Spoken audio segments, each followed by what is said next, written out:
There we go.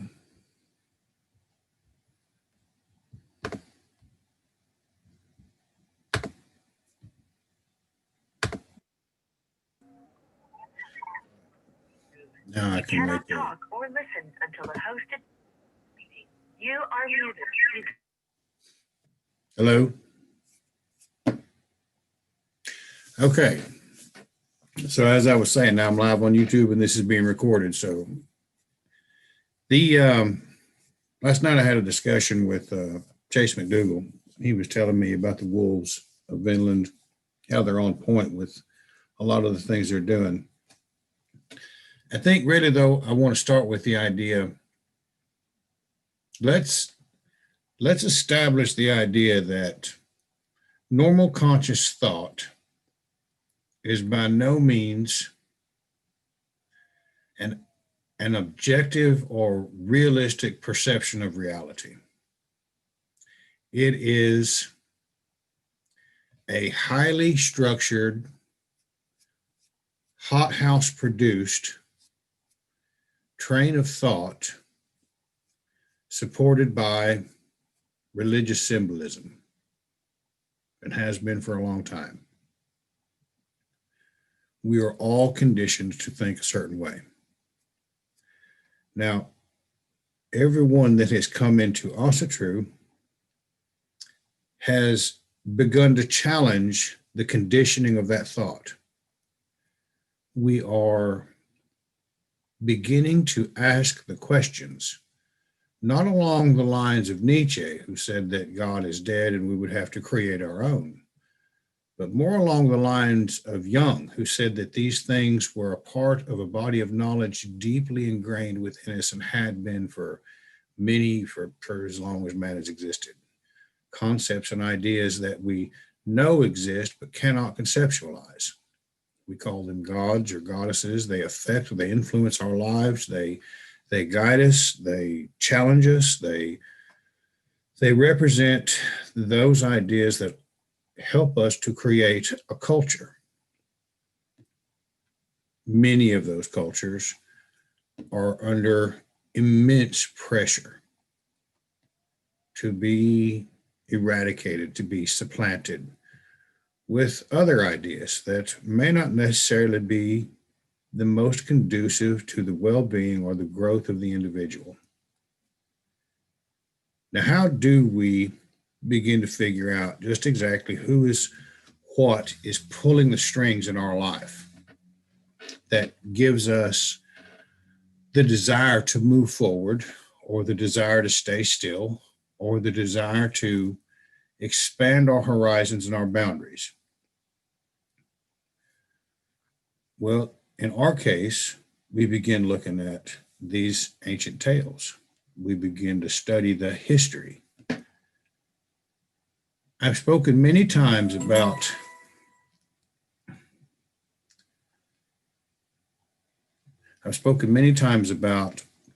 Eager's Feast being the ocean.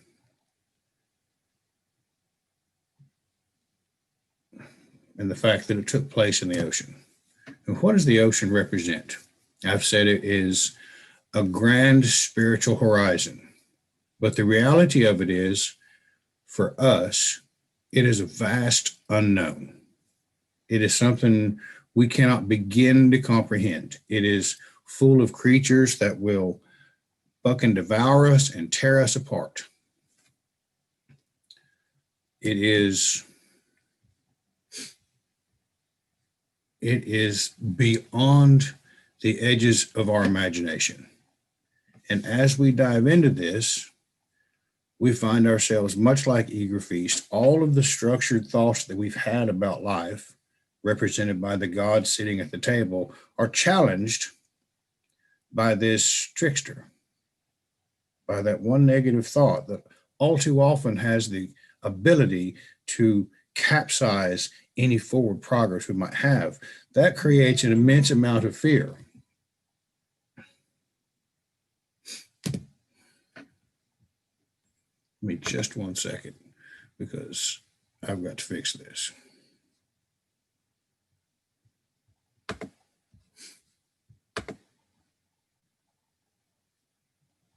Now, how do we deal with that fear?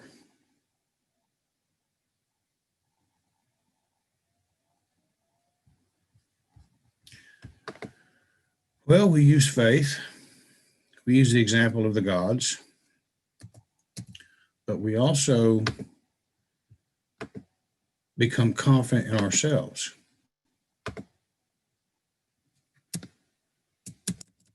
Not,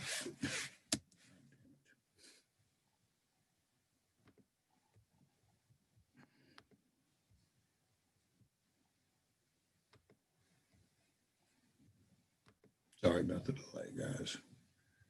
This girl's pretty important to me.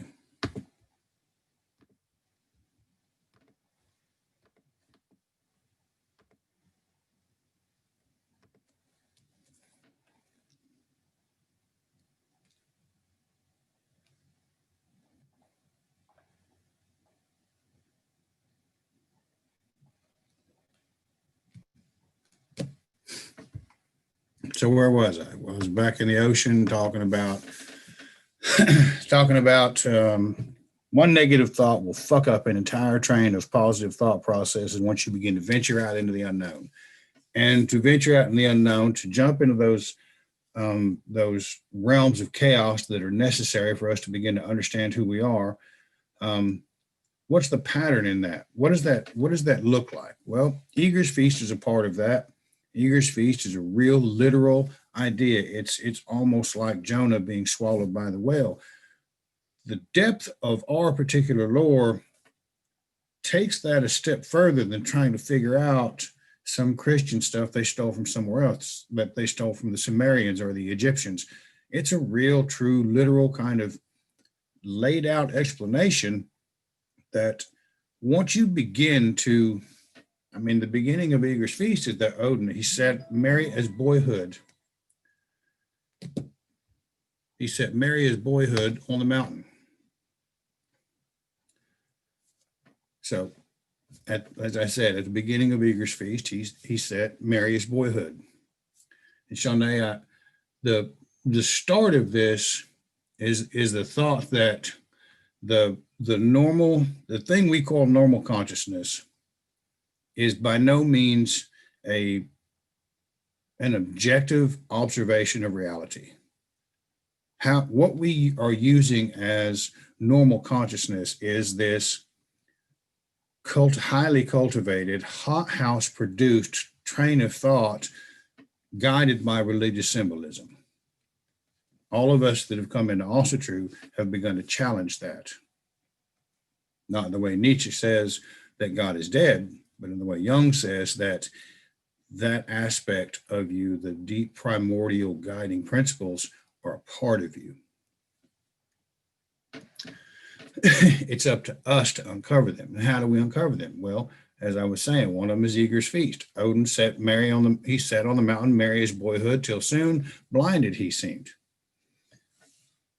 I don't think it's too much of a stretch to sit here and say that most of the people that joined Also True that have decided to shuck all of the trappings of normalized, organized religion felt like we were blinded in a society that did not view us as a valuable, or we felt perhaps we were not a part of the insular bubble of a culture that protected us from the chaos that most people live under the threat of, the boundaries of our imagination, the boundaries of our thought process.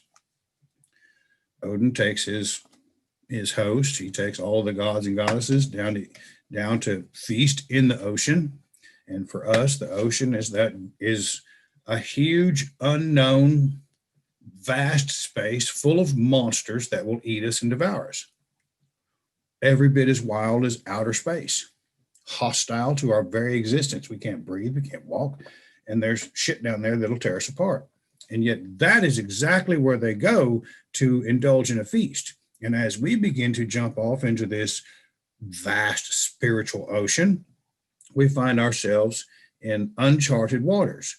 And just like at Eager's Feast, we have all of these positive thoughts. One negative thought comes along and fucks up the entire thing, and we find ourselves lost in the chaos. Same thing happens. Same thing can be said for Frey falling in love with Gerda. What he sacrifices, what he wants, he sacrifices for to get, to obtain. Same thing can be said for Balder and Nana. He goes through this very ritualistic death and transformation to come out the other side as something much better. The same tale can be said for Odin hanging on the tree, sacrificing himself to himself, falling, picking up the runes, the keys of the universe, the path of every man's life to go back and rule Asgard, something he built himself. All of us are undergoing a radical transformation. Now, that radical transformation sometimes leads to a certain amount of chaos in our thought process. And that part right there is what's being corrupted across most of Asatru. When we find ourselves searching for some kind of toehold, some kind of anchoring point as we feel our way into the chaos of a new existence, a new faith, a new spirituality, which we understand, know intrinsically is sound because it guided our ancestors for 10,000 years before something new came along and said, well, you don't have to worry about it anymore. They'll do it for you. The Pope will do it for you. You no longer have to do anything. Now we're at a place where we have sacrificed the divine feminine to such a point that the countering force of masculinity no longer has a purpose. There's no complementing competing forces pushing against one another. They both wither and die. And now we have political ideas that seek to take advantage of this chaos and confusion, creating victims. We have a huge school of thought on masculinity, what it means to be a man, tapping into a reservoir of frustration amongst men in a world where we no longer live in an environment where we are challenged to prove ourselves as men by other men. Far too few of us walk across the battlefield. Far too few of us get in the ring. And yet we find ourselves gravitating towards idea of masculinity because we know we're supposed to be men. Now, what is that supposed to look like? What is a manly man supposed to look like? Because if he doesn't have the countering force of the feminine, he has no way by which to measure it. The success of it, that is. And I'm not talking about, let's say you see a young lady in a bar, and in every night all over the world, in every bar, you'll see some barfly girl walking around giving hugs, and every dude in there thinks he's got a shot at it, and she's at the end of the night, she's just exhausted, and these vampires are all hoping they're going to get a piece, and they're still over there trying to do it. That's not a manly thing. The entirety of that scenario is a failure of our ability to cultivate masculinity or femininity in a society. And it's been brewing for 2,000 years. When we told these women, walk behind me, wear black, you need to wear a dress, you'll do what you're told, blah, blah, blah. So I would submit to you that as we enter these chaotic realms of new spiritual development and seek to begin to understand the very foundational concepts of masculinity and femininity, within the safe confines of this culture that we so don't like anymore, because you couldn't begin to worry about such shit if you were out in the forest trying to fucking survive. Those roles would be there already. If a bear came into your farmstead, your role as a man would be to protect your wife and daughter and son. Here, we're struggling with that. We have no boundary to prove that with. We have no great struggle to do that. Now, so what are we doing trying to prove that we're masculine? There's a huge fucking industry on it. Be a manly man. It's all about being man and the responsibility of being man and doing what you're supposed to do. Okay. What kind of daughter have you raised? What does your wife think about it? Do you have a happy wife? Are you raising a daughter that values who she is? Or is she still paying attention to that TV and trying to determine the value of her being by what's between her legs? Just like your son is. So when we talk about masculinity and our ability to get out there and tussle with somebody, I suspect we probably need to be reevaluating that.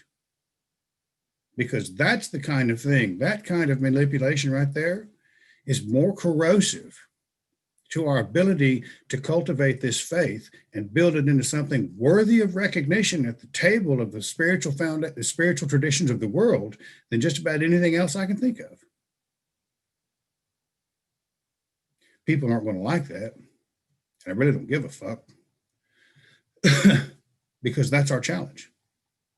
We have bounded off with little to no concern about what's going on, just a simple desperation to save our own skins from failing in this world one more time. This is good. You can't sit still. You must always move forward. And if you move forward 10 feet and you're going in the wrong direction, okay, you've made a mistake. Reorient, try it again, go this way. Okay, I've gone the wrong. But whatever the case, you're moving forward. If you're standing still, you're losing. You're going to lose it all if you stand still. You got to keep, you might walk 20 miles and only get 3 miles down the road, but that's what it takes to try, to sacrifice, to be willing to fail. You have to be a fool before you can be any kind of success. You have to be foolish enough to go out there and try when everybody else says you can't do it. But I digress. Maybe I don't. I see the masculinity school of thought. I celebrate it, but I think we're going in the wrong direction. If we are not creating an environment where the feminine counterpart to our very existence, the very progenitors of our future, are not finding themselves in a safe environment, we're fucking up. I know far too many men. Personally, I know far too many men who will abuse their daughters, slap them around, push them, contend with them like they're adults, holler at them, scream at them, push them across a room. Then they will be abusive to their girlfriends and then crawl into their arms at night, hoping like all hell that when it's all said and done in the bedroom, that woman's going to let him know he's man enough. A couple hours later, he's going to be whooping her ass. And he wants to call himself a man. He's a part of the masculinity movement. He's also true. He understands what's going on. Horse shit. And I know too many of them, and I don't like them. So when I hear people say these things, that maybe a woman needs to learn to protect herself a little bit better, maybe she needs to learn how to shield herself from the negativity of this world. Do you realize what that means, how far we have fallen? Do you realize that means that is a huge sign of how badly we have failed as men? Do you see that is a huge signpost that we are trying to negate our responsibility to create a world that's safe for our children to live in? We will turn it over to a political idea far sooner than we will ever take responsibility for it for ourselves. This is not the also true way. And we can no longer tolerate its even existence. To think that some political idea will provide a far safer foundation for me to raise a child, so I really don't have to do as much. You bring a child into this world, it's a lot of hard work. I've raised 6 of them, I know. Got another one home right now. So when we begin to delve off into that wild ass spiritual ocean, are we willing to begin to understand the correlation between how we think about the world and what we're willing to learn about the world? Because they're both contingent on our ability to be rigorously honest with ourselves. I know a lot of women, they've all been abused in some way. beat up, raped. I don't know a single man that's ever expressed responsibility for it. And that's a fucking sorry ass thing to say. But I will see in their bookshelves Jack and Justin and Paul and me talking about being a man. When are we going to stand up and begin to insist that if you're going to follow this way of also true, you're going to take responsibility for the people that you love? Not expect somebody else to do it, but take responsibility for it in the wild chaos of spiritual endeavor that has pulled us so far off the course of everything we're beginning to dislike about the modern world while doing it within the safe confines of that culture. We need it, we hate it. we have a long way to go, but I think in the end of the day, if we can stay the course on these things, this is the kind of thing that's going to yield the results that we all expected when we said, yeah, you know what? I'm going to change the foundation of my spiritual existence, and I think I'm going to become something more. I think I'm a big enough fool that I can jump out here into the unknown and make something of myself. The biggest part of it is going to have to originate from the idea of being honest with ourselves and accountable for those that we love. Not to keep them in line, but to be that person that stands in the doorway, to be that person that sets a loving example, that can be the kindest, tenderest, most loving man in the room with his family. At the same time, the most savage son of a bitch you ever met come to the doorway. This is where we got to figure it out, guys. And it's going to take people setting the example for it. It's going to take people standing up and saying that's to other men saying to other men, that ain't right. You're going to have to stop it. But that's my buddy. He'll get a free ride. I understand. He's under a lot of stress, you know. She's a little bit crazy. No. If she's that fucking crazy, get away from her. Those kind of insecurities of abandonment, we got to be honest about that too. The powerful lessons we see within the lore, particularly with Baldur's radical transformation at the hands of the trickster or the fool, to not be the blowhard that everybody's partying with, throwing axes at. He's impervious, he's the champion, he's the battler, you know, but the guy that loses it all and managed somehow that to love someone enough that she would join him on that journey so they might learn how to be something better. We are all on that same journey. We are all accessing the same kind of knowledge and wisdom that Baldur and Nana are learning in the realm that they're in. Hopefully,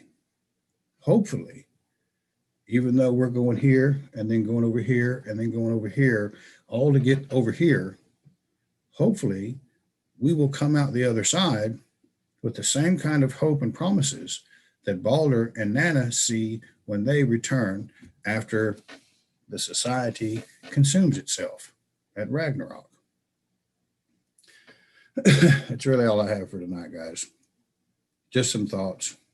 A little bit tired. Halloween was a motherfucker, I'm just going to tell you. Anybody got any questions? Any observations? Nope. Surely you got something to say, Shanae. No. Nope. What do you think, Matt? Oh, it was good. Very good. I was getting my audio. It was all messed up at the beginning there. So I didn't want you to think I was rude and not paying attention to you. I understand. It came in at two sources. I'm like, oh, shit. So great talk tonight, Brian. I appreciate it. Tomorrow's Monday. Go out there and grab life by the nose and whip its ass. I'll definitely. Thanks. Give it hell, man. All right. I'll talk to y'all later. Y'all have a good night.